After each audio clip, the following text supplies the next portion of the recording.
Son günlər sərhəd boyunca atəşkəsin pozulması halları intensiv xarakter alıb. Azərbaycan mövqeləri atəşə tutulur. Eyni zamanda qarşı tərəf dezinformasiyalar yayaraq vəziyyəti fərqli şəkildə təqdim etməyə çalışır.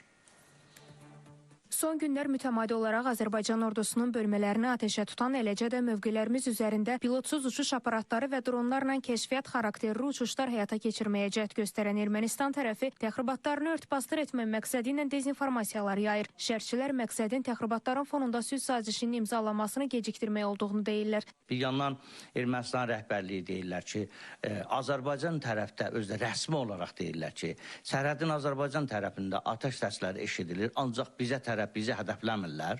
Yəqin bu bəyanatı xatırlayırsınız.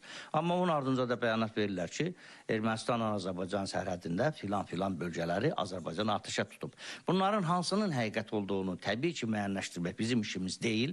Bizim üçün vacib olan odur ki, Ermənistan sərhəd təxribatları məsələsində oyun oynayır, özü atəşkəsi pozur, sülh sazişinin imzalanmasını uzatmaq üçün o tərəfdən də bunun məsuliyyətini Azərbaycan üzərinə qoymaqla güya özü haqqında bir sülhsevər ölkə imici yaratmaq istəyir. Siyasi şərhçi İlyas Hüseynov deyir ki, burada kənar güc mərkəzləri də öz maraqlarının axtarışındadılar. Bir tərəfdən sülh danışıqları sıfırlanacaq, digər tərəfdən isə Azərbaycanın da tam hüquqlu haqqı vardır ki, BMT nizamnaməsinin 51-ci maddəsindən istifadə edərək özünün müdafiə fəaliyyəti həyata keçirsin. Bu da düşmənin dərinliyində olan hərbi hədəflərin ləğvinə qədər Azərbaycana hüquq yaradır.